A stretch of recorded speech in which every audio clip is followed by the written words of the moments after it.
Hello and welcome to my comments on the Google Hangout by Ubaldo, who was the facilitator, Mia and Melissa, who was a co-facilitator of the session. I just wanted to start by saying that I enjoyed your spirited discussion, and you had a different way of presenting the information than other teams, and I think it's very interesting how each group did it differently. So in Maria Salazar's group, Maria was just a facilitator. She was not part of a discussion.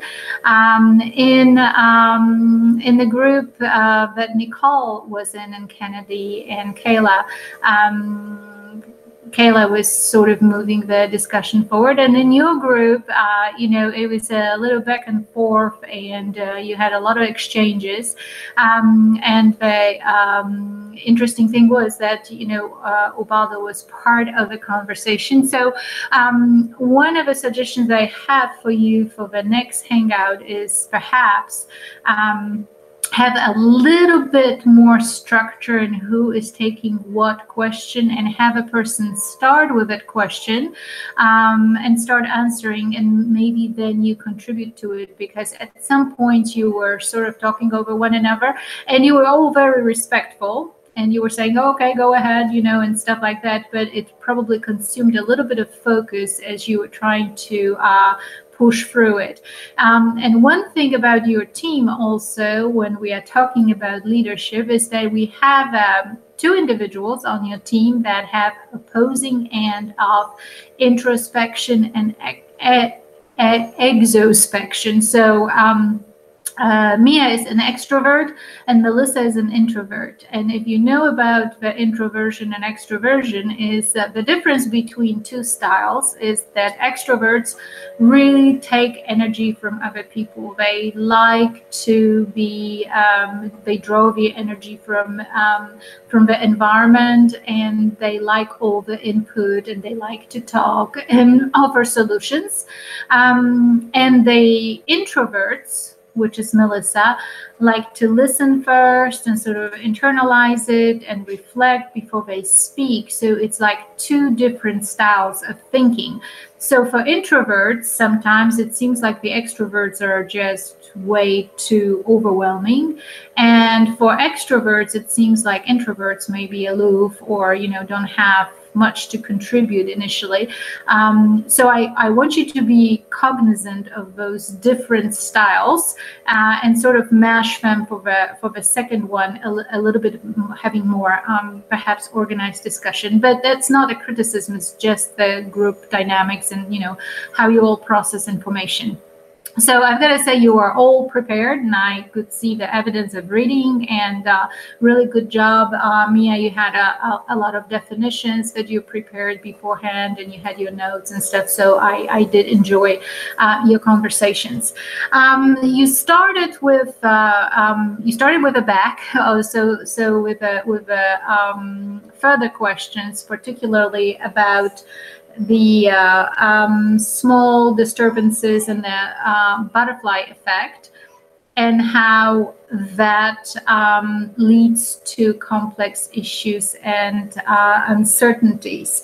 And I really liked your discussion on unintended consequences, and you had that discussion from the movie about the Amazon forest and the problems that are looked at a very small level versus, unintended consequences of the exploration or environmental exploitation that have those trickling consequences down the road. And I think that throughout your conversation, you were linking back to critical infrastructure and risk assessments of across different sectors, and talking about all those different cascading effects. And I think that's a really nice putting in perspective of that Lawrence theory, and looking at the systems perspective. So I did like that you teased out that the Homeland Security and emergency management was the system of systems, because there are so many disciplines that contribute to our field. Our field is not clear cut, and a lot of times it's not even defined. So you have the influences of multiple disciplines that feed into Homeland Security. You have sociology, you have education, you have psychology, you have political science, you have engineering, you have in public health and some medical components. You have criminal justice. And so it is a very modern discipline, modern field with many different disciplines feeding into it. So taking an approach, a reductionist approach of just one science just does not work in Homeland Security and emergency management, because it reflects the reality of our problems of safety and security today. So it's very interconnected. And so you talked about cascading effects with respect to that question, and how using the examples from Crystal talking about the task force, and how task force in a lot of ways was based in a strategic military thinking and the development of military thought, so international relations and political science and strategic studies, whereas what they faced in the environments where they worked were suddenly the blurring of boundaries on those very accepted concepts in political science, such as a nation state. You probably heard throughout the classes in the program that, we have built political science and international relations on the concept of the country, on the concept of a political system, on a concept of a particular type of government. And what we've done post-World War II, we led business in safety and security based on those concepts. So it was much easier to adopt a mechanistic type of thinking, because we could break down a country into its leader, its leading party, what you can expect from that particular ideology, the country that's within geographical boundaries, the people that belong to certain cultural or ethnic group. And when you deal with an environment like that, when you solve problems, they are complicated, because you know more or less that you have a puzzle to solve, and you're just looking for the pieces of the puzzle. And if you ever put a puzzle together, you know that you can get very good at it, because you know that you need to have corners, and you know that you need to have that many pieces that sort of interlap with one another. Whereas the environments today in safety and security landscape do not have those defined boundaries, because of globalization, because of interconnectivity, because of a lot of times of disappearance of political systems or weak systems or single actors versus political parties. So it's very hard to find that reductionist part of what you're looking for. So in a way, instead of making puzzles in today's environment, you are solving mysteries. You're looking at individuals and motivations. And so strategic studies in themselves, the way that task force operated, might not be sufficient to deal with emerging threats. And so we are moving towards the complexity. And with that, we are moving towards unpredictability. But human beings, in particular, because we had been in that mode of structuralism and breaking things into pieces and putting them back together, knowing that we should have those pieces. So it's very difficult for people to deal with uncertainties. And that poses challenges for leadership in emergency management and homeland security, or in the entire domain. So again, the impossibility of predicting the exact outcomes is where those important leadership skills emerge in homeland security and homeland security and emergency management. So you talked about terrorism, you talked about Harvey, you talked about floods, and those events, while they have certain anatomical components, certain things you can break down or you can account for, there is a high level because of interconnectivity of unpredictability. And good leaders have to understand that they will be working in those unpredictable environments. So when you look at the Kuhneven framework, and I think Melissa did a really good job on breaking it down for us. With the Kuhneven framework, you have the simple, the complicated, and the complex. So complicated, it's kind of like our, dealing with a Cold War. We knew that Russia had tanks. We just did not know where they were and how many, right? Or what their capabilities were. So we had to figure out how many tanks, where they might be positioned, and what their capabilities were. That's figuring out the puzzle. Whereas now, we don't even know what we are looking for, right? The tank is no longer a preoccupation. There are a lot of different things that we don't even know what we are looking for. And that's the difference between trying to put the puzzle together, which is a complicated system. If you've done it before, you get better at doing it, versus figuring out a mystery where one is not the same as another. And so your decision making is not as analytical as it is of a sense making of what you got. And I think the most important thing to remember from the Kuhneven framework is that if you don't know where you are, then that's the problem. If you are solving the problems that are complex as if you were solving a puzzle, then you're going to fail. If you don't know that you are in a complex, you're going to fall into the chaos. And that's the whole premise, in a nutshell, of that framework, that the leaders today in those environments have to realize where they are.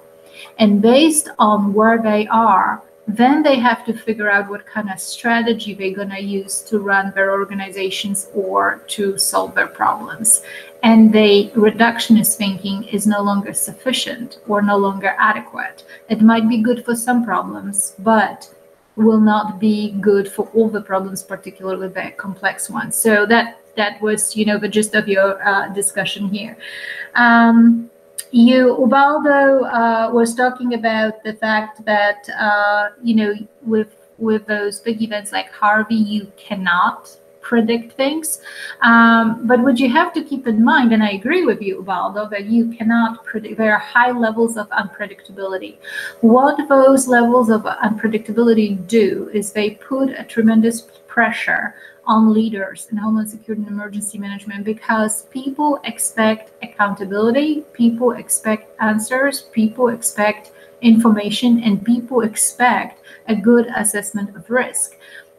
Because, Homeland Security and emergency management is about assessing what the risk is. But if situations are unpredictable, then this puts a tremendous strain on those leaders, because they have to account to the politicians.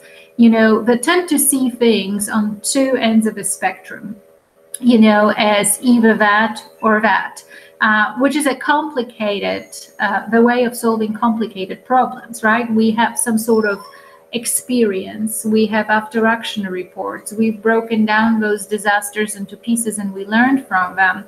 And so now we apply that and we should come up with a solution. But in complex systems, it doesn't work like that. Think about Deepwater Horizon spill.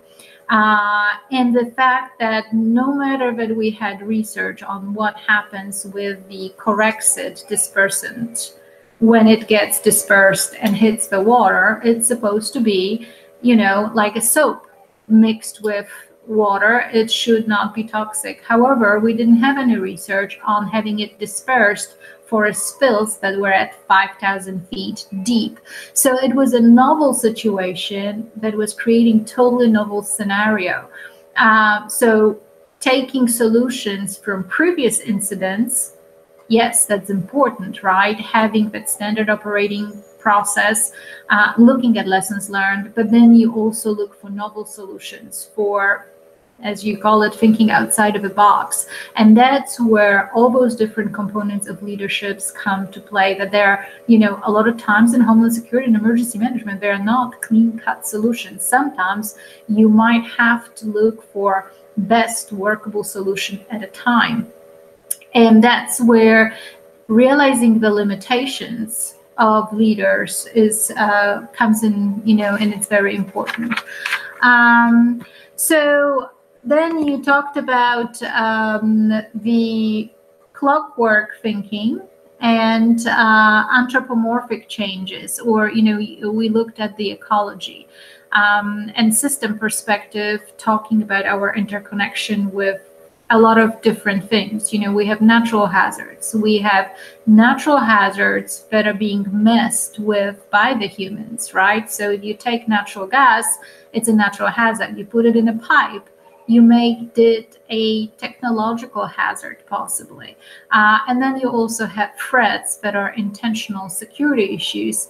And so you have to think about all those consequences of combining those different elements in safety and security. So we are moving into the ecological problems that are as a homeland security field, a lot of people have not looked at crises that were environmental, or were not looking beyond that particular country or that particular field, for example. So Mia had some really good discussion on adapting to change. You were talking about the Mexico City. I think it might have been Melissa talking about Mexico City being most polluted in the world, and trying to fix one part of a problem. When we're looking at just emissions, we are fixing just the emissions problem, but we have to look at those issues as being more interconnected.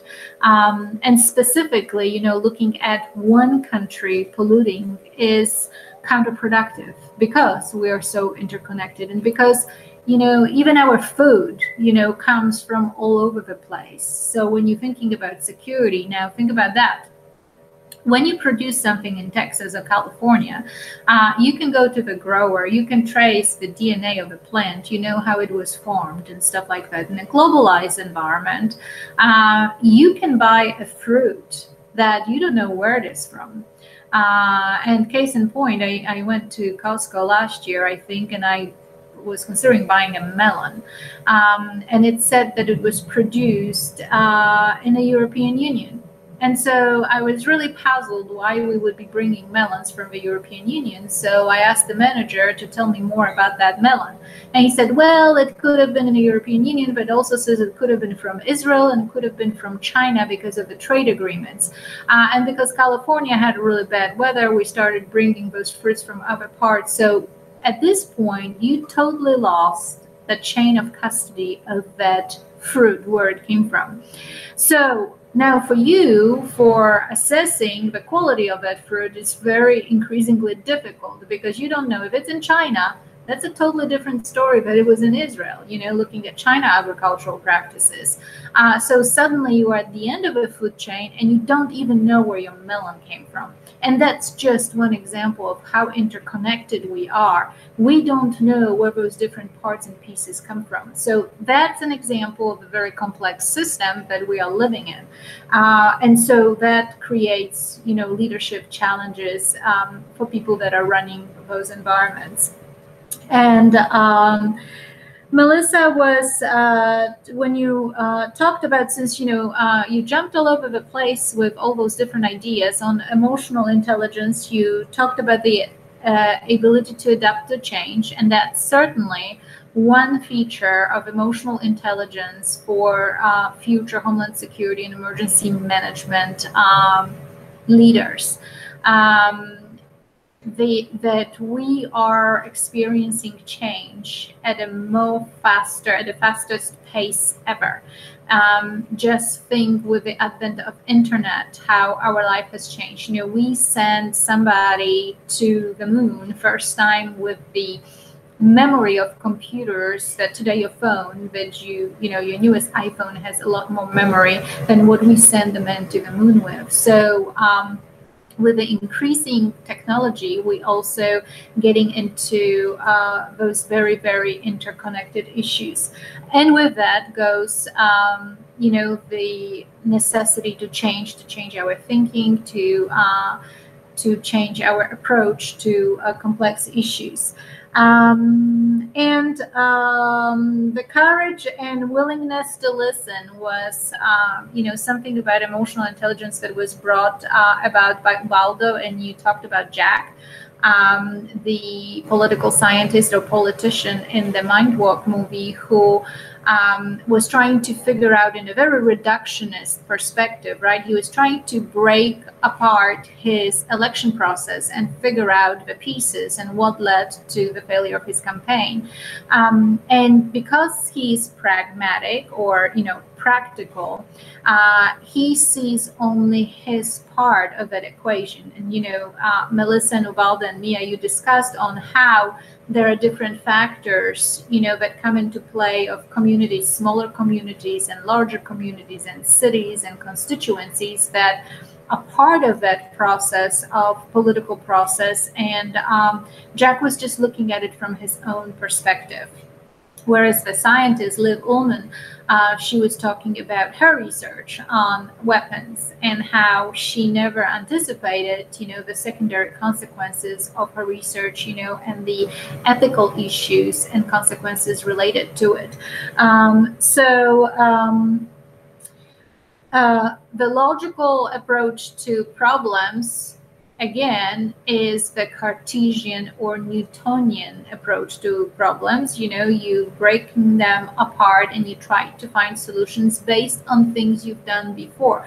Because this is what sciences like physics and mathematics have, found, provided a foundation for us, where we are finding through, for example, Lorentz butterfly effect, that sometimes those minuscule things can or don't have to, and here's this unpredictability, affect the outcomes down the road. And so the ability to open one's mind to other people's views, cultural differences, ecological issues, being more in tune with different constituencies is definitely part of it, emotional intelligence. And you moved into the discussion on emotional intelligence being the sine qua non of Homeland Security and emergency management, or sine qua non of being able to lead. And I have to tell you something that you might have not mentioned or you might not have considered, is that when you think about IQ, and we all, judge people by their IQ, you can be born an Einstein, or you can be born a Forrest Gump, or you can be born anything in between, right? So the IQ, you might be surprised to find out that the IQ accounts for anywhere from 10 to 20% of success in performance in organizations. And the problem with IQ is that by the time you're an adolescent, so by the time you are leaving high school and going into the university, your IQ is set. You're not going to get any more Einstein-y than you already are. You're not going to get a whole lot better than Forrest Gump if you're already at that level. So, in that way, our intellectual abilities plateau by the time we reach our adulthood. Emotional intelligence is different. All the research on emotional intelligence underscores that it can be developed, which is very important to the question on whether the leaders are born or made. Emotional intelligence accounts for anywhere from 40-some to 50-some% of success in organizations. So if you think about that, if you plateau at emotional intelligence in the late 50s, because that's the research findings, and if you can develop your emotional intelligence, this is the area that truly is the core of developing leaders and leadership skills in those emotional intelligence domain, not IQ, how we often like to look at our test scores, right? And we like to look at our GPA, and we get so hung up on that. But I have to tell you that I have run programs for professional development for women in law enforcement, and they have this exercise where they have to list the best boss. They would like to have 10 characteristics of the best boss in the world, and then 10 characteristics of the worst boss in the world. And they are usually the, reverse image of one another.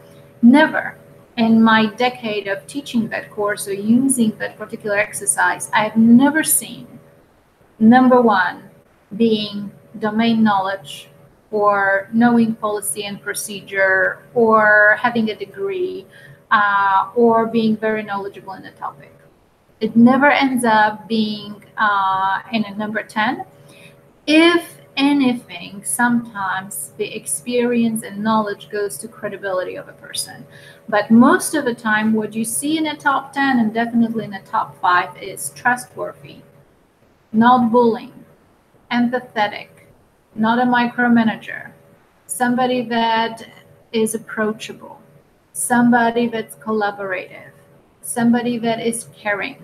And on the other hand, on the worst boss in the world, you get somebody that is bullying, a micromanager, untrustworthy, uncaring, lack of credibility. So that points, or that brings my point about how knowledge and experience is not enough to be successful in organizations as a manager, as a boss, and certainly as a leader. And you had discussions on the difference between the two. We are looking at both sort of interactively in this course. So emotional intelligence is huge, and all the domains of it, and there are different models, not just Goldman. Goldman started the conversation on emotional intelligence, but there's been a lot of research done on it since then. Some of the issues that you addressed is the ability to control your emotions. And certainly in crisis and emergency management and homeland security, when you're dealing with really high risk events and potential high consequences, how people control their emotions and is going to affect how they interact with others, right? If somebody is extremely tactical, and extremely in that old school of thought, a very mechanistic decision making, very reductionist, then it's going to be much harder for them to be effective. They might be effective in a very small part of that critical event where maybe that type of leadership is more fitting, but generally the inability to control one's emotions are going to affect their interactions with others. And you had a very good discussion on that. But on the other hand, you've got to be able to display empathy towards others. And that was a huge domain of emotional intelligence that decides about somebody being a successful leader versus somebody really not being a leader. Maybe at the best they are a manager. I think Mia was talking about that empathy thing and how sometimes if you are too touchy-feely or you wear your emotions on a sleeve, then people can take advantage of you. Then you might not be as effective as leader when you have to make certain decisions based on more objective criteria. But I think that it's not relevant how much if somebody is too empathetic or too little empathetic. The important thing is a self-assessment. And we start with a self-assessment for leaders because you've got to know who you are. You've got to know if you are empathetic or if you are not. Because, I will challenge you to think that the leader doesn't necessarily have to be all overflowing with emotion as long as they know that they might have that shortcoming. and then they will be cognizant of it, dealing with others, and maybe delegating people to, when you do outreach with other agencies, when you're liaising. If you are not a really good touchy-feely person and you are addressing a community, the job of a good leader is going to be to make a very good self-assessment that they are maybe not that good at that, and send somebody from their team that excels at it, because we're all good at different things. And I think that for a good leader, acknowledging one's own shortcomings is one of the most valuable traits of leadership and emotional intelligence. And that goes to that self-assessment and self-regulation. And how do you know how you lead? How do you know how you deal with your emotions, whether you are aggressive, whether you are assertive, whether you are passive aggressive? Those are the things that require reflection. And then only if you know how you react to people, how people experience you, you can tailor the organization that you are in to fit your needs. You can build your team. You can find a talent on that team where everybody brings something different to the table, because not everybody is going to be flexible, not everybody is going to be to the same degree adaptable to change, but the good leader is going to know how important those things are and find the people that are best at it. Case in point, you've got an introvert and you've got an extrovert on your team. So the important thing is that they are very important and they complement one another. So you will manage somebody who is an introvert totally differently than you do somebody who is an extrovert. Somebody that's an extrovert needs constant validation because they need people input. So they're going to go to the leader and say, they're going to expect when they do a project to be praised, to be reassured, to be reinforced. An introvert, it's more of a step back and relies on their own self-assessment. They don't need to be told all the time that they are doing things great. Sometimes if you do that as a manager of an introvert, you might seem micromanaging, you might seem overbearing, because a person needs more space from that social interaction than an extrovert does. And so when you think about it in that perspective, it's the emotional intelligence of the leader is to know what they are good about, what their people are good about, and then how they all complement one another. And it's not still like in a Taylorian approach. And I think, Ubaldo, you had a really good discussion how you never really had bad bosses, how you were very fortunate, how you were trying to be a good leader.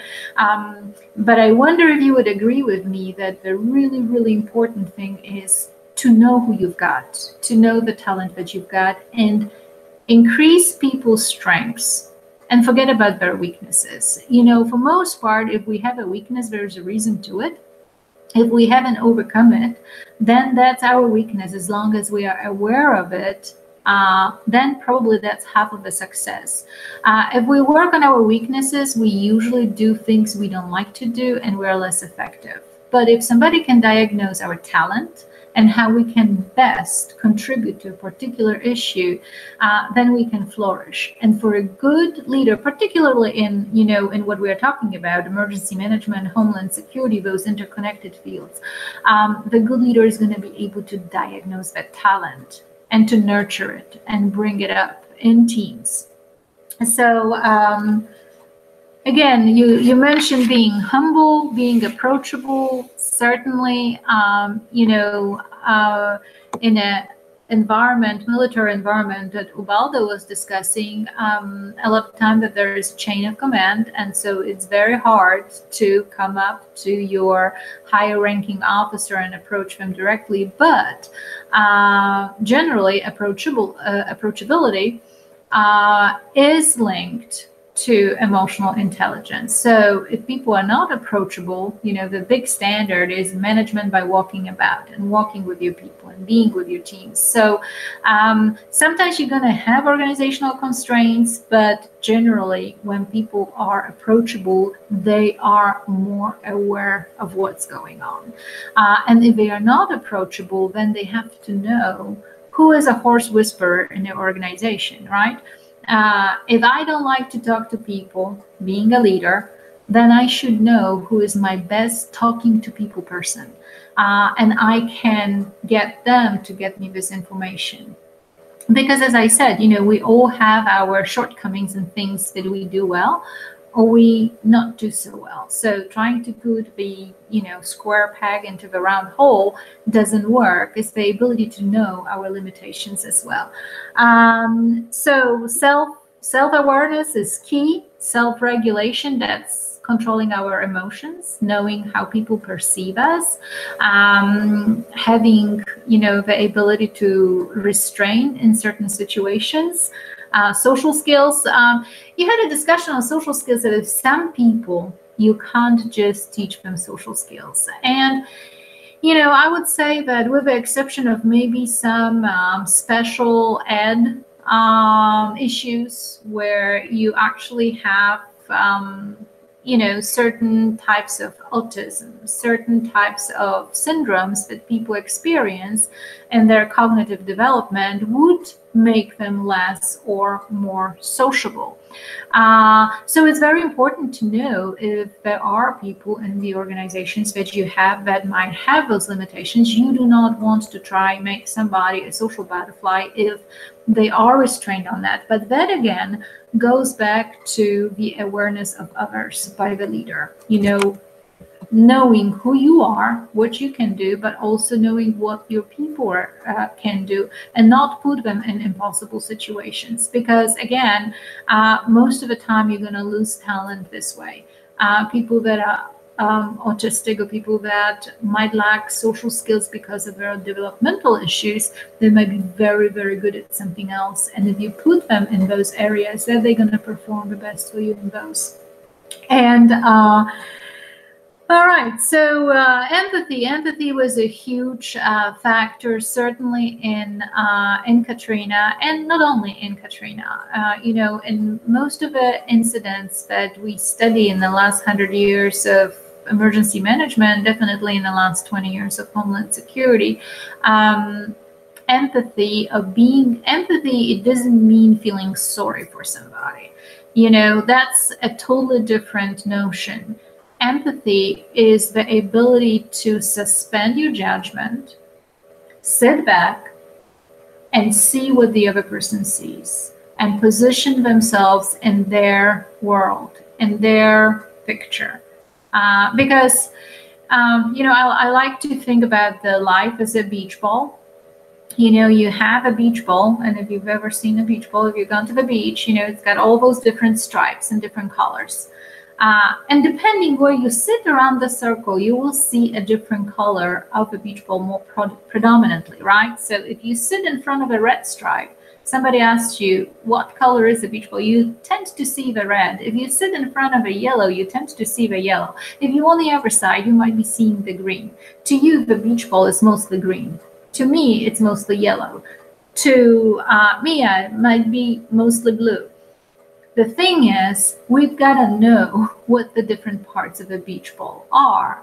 In this way, we know that we're taking different perspectives, and that's really, really critical. And it might sound like a cliche, but a lot of people can't see beyond the color. They cannot see beyond what they see in front of them, and that's where this ecological approach, looking, stepping back and looking at all the other points of view, becomes so important. So your questions on complicated versus complex situations, I thought that Melissa had just brilliant interpretation of that. And I thought you really got it. Your group really got it. So simple, complex, complicated, and the decision-making processes that are connected to those. And you broke it down into probe, sense, and response versus sense, analyze, and respond. And so sense making, again, is associated with solving the mystery, right? You are trying to figure out what you got. You're not trying to solve the problem in a complex situation because the reductionist model might not work. You are trying to look at all the different possible avenues where this could go. Kind of like with that billiard, right? You mentioned where you break the balls on the table.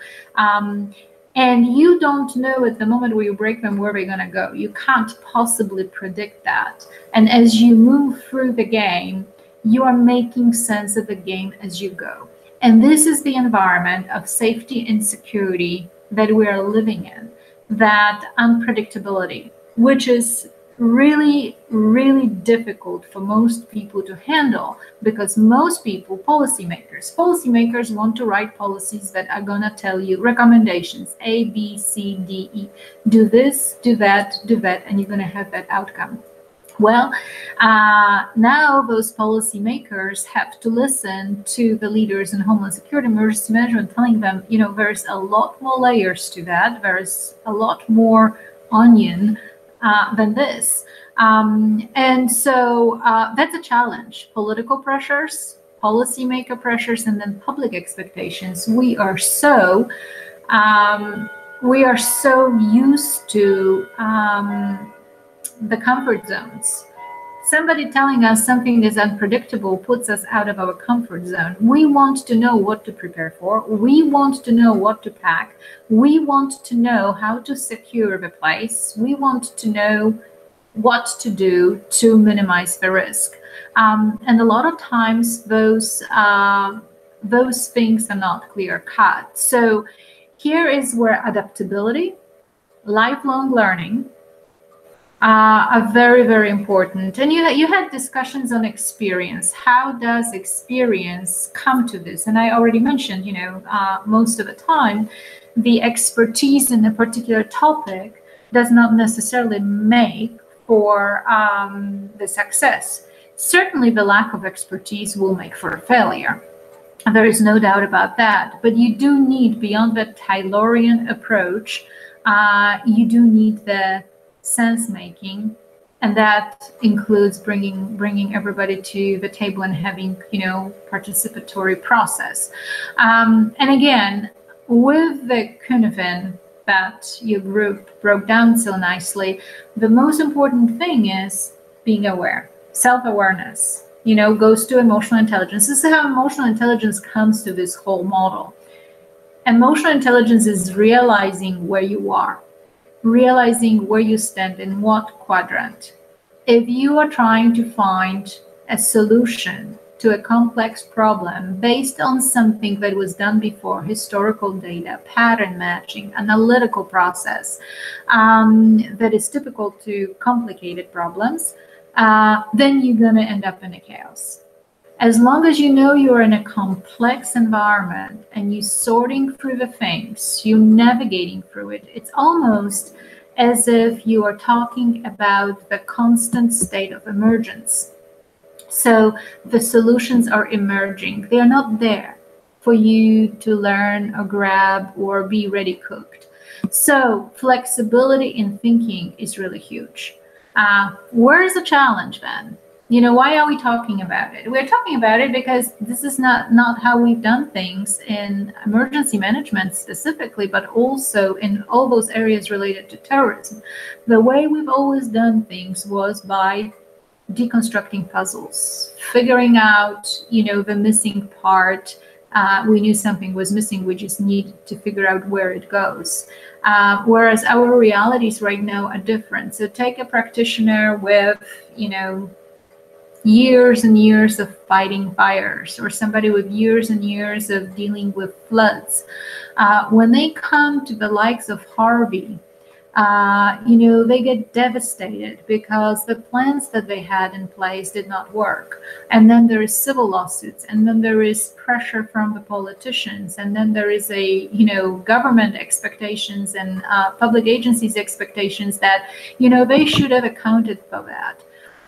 And so the leadership at those levels needs to take into account the shortcomings of, looking at the world as a predictable, complicated game anymore, and allowing for sense making, allowing for emergence. Case in point, you've got incident command system. An incident command system has been determined by the wildfire fighting and all that over the years that it's a very, very good management process for handling incidents. So we are using it. But if we are using it without inclusion of crowdsourcing, for example, you have a way world spiral, right? We have solutions that we would have never ever thought about coming out of the woodwork, like, use of social media and suddenly all this spontaneous response.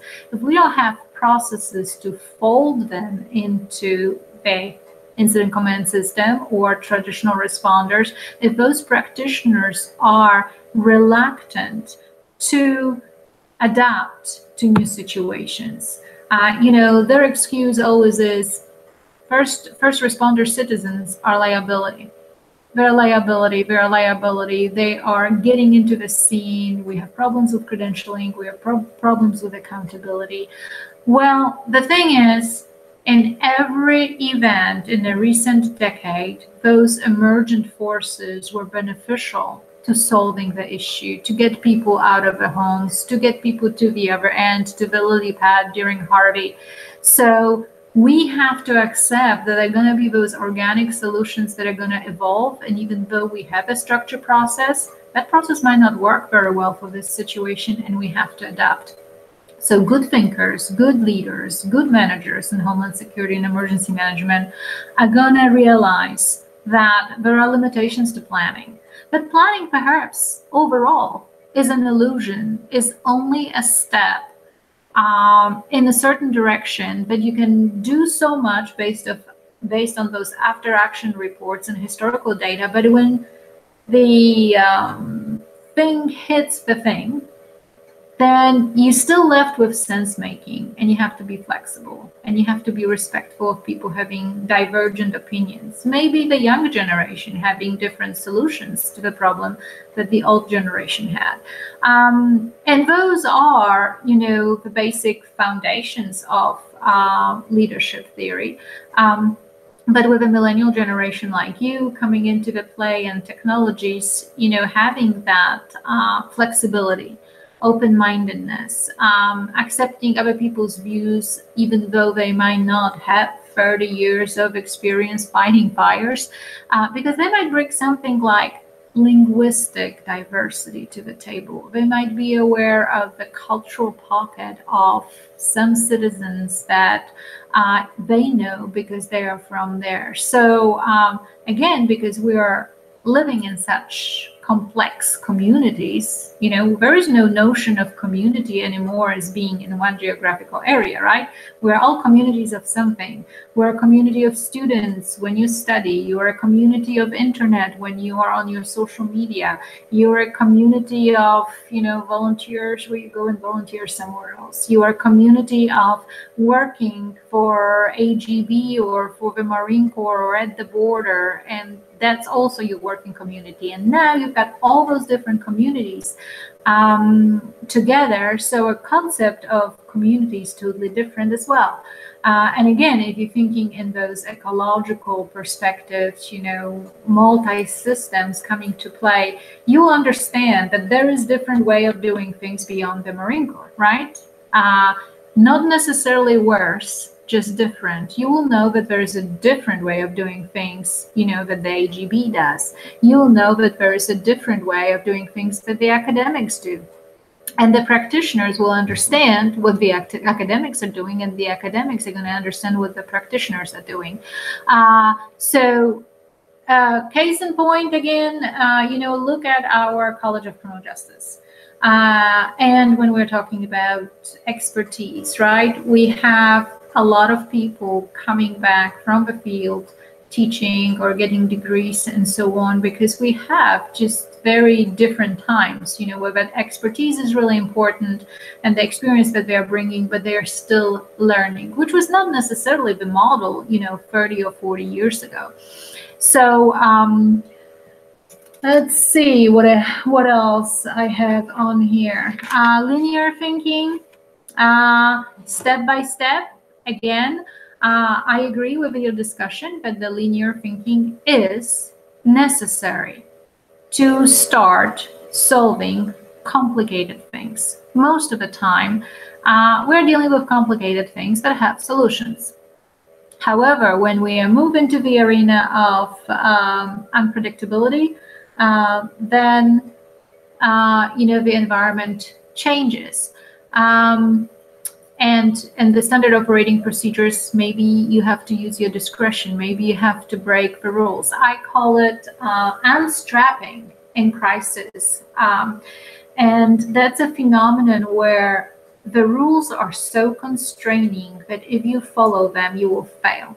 The rules that were designed, just to put some kind of standardization in place, if you follow them, you will fail. And one of the great examples of rules being broken is the resource request process during crisis in the state of Texas. There's this big chart that, I don't have to show you, but it's got a lot of arrows and a lot of hands that have to sign it, and it's a formal process for requesting resources from the state. So if a county wants to request the resources from the state, again, there is a process. Well, during Harvey, most of the emergency response organizations broke the protocol because if they wanted resources to their particular locality based on need, they could not do that process. That process requires about 30 minutes of time when everybody that's on that chart is in one room and can sign, which of course it's not feasible. So breaking and doing back channel communications, reaching out to your connections in Austin or in a region caused a lot of problems for the response, but it also is a normal system breaking because it does not work in those conditions. So very hard for people with a military background or very structured response organization background to admit that this process is normal. They're saying, this is a deviation after report, after action report, after action report said this type of behavior is not encouraged, but it happens time and time again. So I think flexible thinkers will know that at some point, you do need those rules, but you have to account that people will break them because it's natural occurrence in those complex situations. And so your discussion was here on, it depends on the environment, whether you use the linear thinking step by step or that system thinking, mechanical versus, depending on the threat. And you talked about position titles and, again, I'm going back to ICS. It's really important to have that functional approach. It's really important to know what the safety officer is supposed to be doing, a logistic section chief is supposed to be doing. But it's also very important to know that the system has to be flexible or it will fail in complex situations. So I think that's all I've got for you on my feedback. Again, very good discussion. You have a very interesting group, so I hope you enjoy working together throughout the rest of the semester, and I'll see you on the next one.